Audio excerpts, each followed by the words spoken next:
the plea for mercy softly breathed when justice threatens high, the sorrow of a contrite heart. These things never die. Let nothing pass, for every hand must find some work to do. Lose not a chance to waken love, be firm and just and true. So shall a light that cannot fade beam on thee from on high, and angel voices say to thee, these things shall never die, shall never die. There's something within you that was born with you when you got here. It is unlimited possibility. Every baby knows that. The children that are here this morning, we've known some of them since they were infants. They know that. And we all knew that when we were born until the world started talking us out of us. Till the world started hypnotizing and say, act like us. You see, our challenge is to wake up and know that we are not here to imitate everybody else around us. We just had a wonderful, wonderful class on Ralph Waldo Emerson. Emerson knew this. Emerson honored it, and it's in every essay that he has. Emerson said these words, it's a dangerous thing to be an imitator. It's a dangerous thing to be an imitator. He said this in his essay on self-reliance. Imitation is suicide. How many know that some of the unhappiest moments of your life is when you started imitating unhappy people around you? When you made up your mind not to go beyond the confusion, doubt, and fear around you and just participate in it. When you decide to be following followers around, and that's the problem with most people, is they are not awake to the truth of themselves. We talked about this in second-year class the other night, is that many of us were raised in religions that taught us very clearly that it is an awful thing to be alive, that we're here to suffer.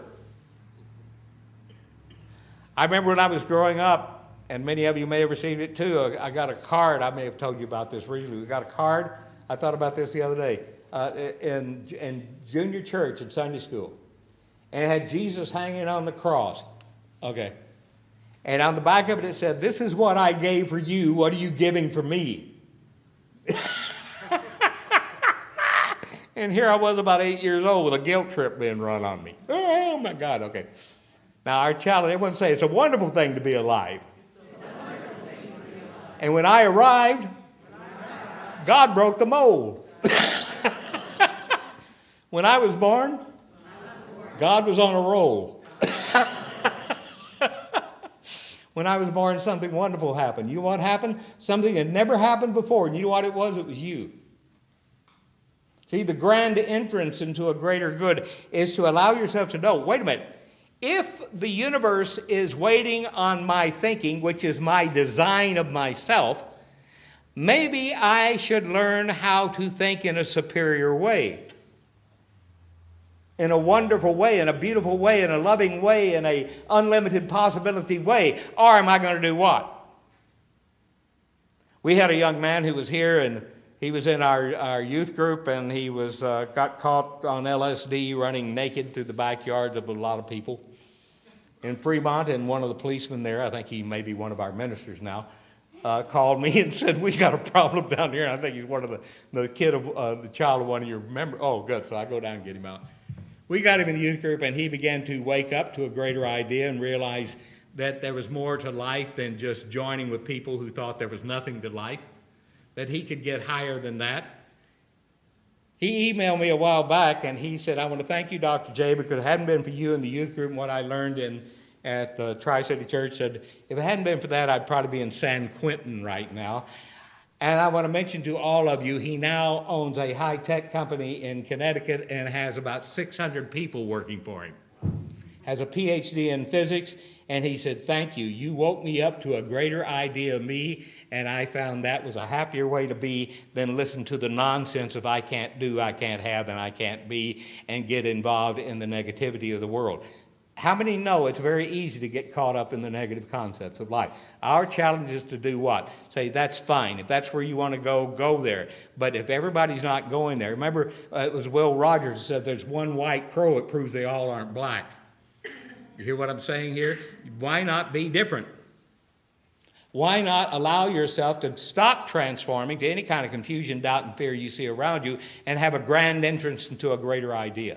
To give yourself a superior design and say, I don't care what's going on around me or the reasons for it. I have a new reason, and that's the greatness of me in action, giving birth to itself as my life experience. Now, everyone say, imitation is suicide. Now, what does this mean?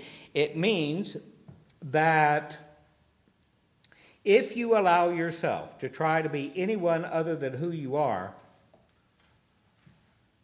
if you are imitating limited people, if you are hanging out with limited thinking people and negative people and acting like them, don't complain if you have your version of their life. But if you want to be unusual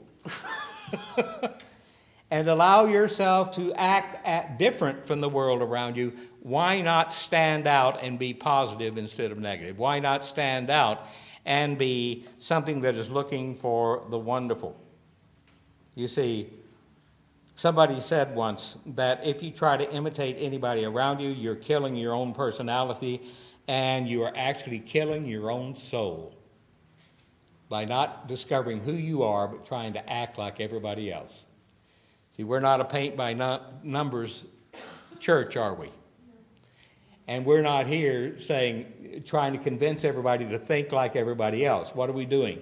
We are saying, you are discovering you, and we want you to discover you and apply the discovery in such a way that you become something unique and wonderful the world has never seen before, not run around acting like everybody else. See, our challenge again is to become a leader to who? Point to it. Self. I'm a positive self-leader. I allow myself to know the truth of myself.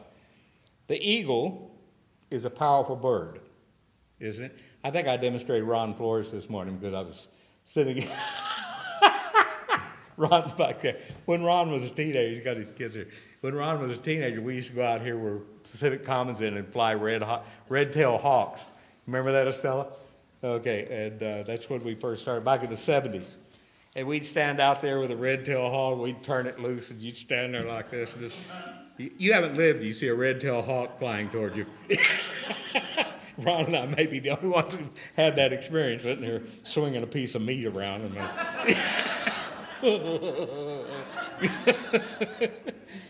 watch out for your eyes. All right. Anyhow, I was looking up on the hills where we live, and we had red-tailed hawks and golden eagles, and I think we got peregrine falcons up there. There's something really fast flying around up there. And we got rattlesnakes, and we got all this other stuff, and it's great. But how many know that they were all here before we moved in? Okay. Okay. And how many know that all that stuff may have been around and you weren't aware of it till you moved into it? Now, let's look at greater good. How many know that you have moved wherever you are into greater good, and it's there waiting on your discovery? All you have to do is open up your eyes and know it's there. Because why? Because you're going to see what you look for. Everyone say, wherever my mind goes, my world follows. How many knew that before you ever found religious science?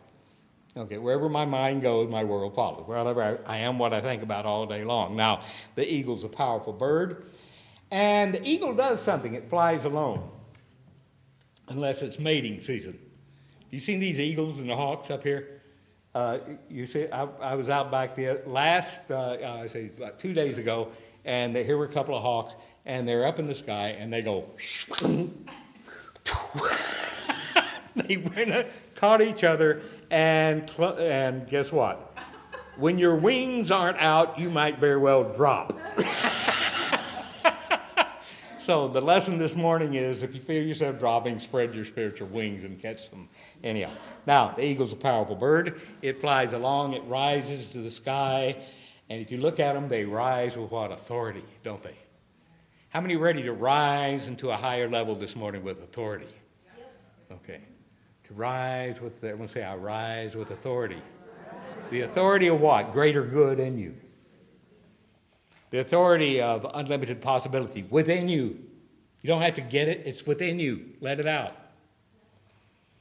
An eagle is an individualist. And the eagle does what? It separates itself from all of the rest of the birds around it. And this is why we use, there was I read something the other day that it was at a time when they were debating over what they wanted to be the national animal for the United States. And how many know the turkey was one of them? Yeah. Okay, Ben Franklin wanted the turkey, and then somebody else wanted a buffalo.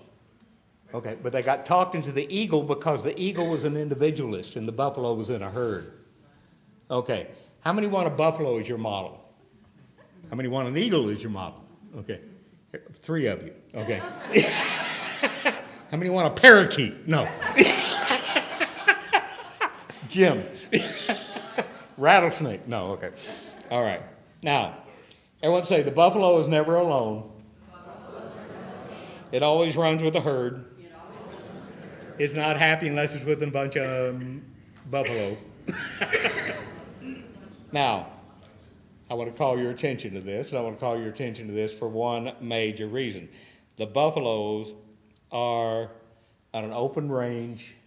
They can go anywhere they want, but they can't go without having a bunch of other buffalo with them. Now, your challenge this morning is to be able to go. How many have seen the cover of my book? You know the cover of my book? Cynthia did that cover. I had a whole other cover, and she threw it away and made this cover.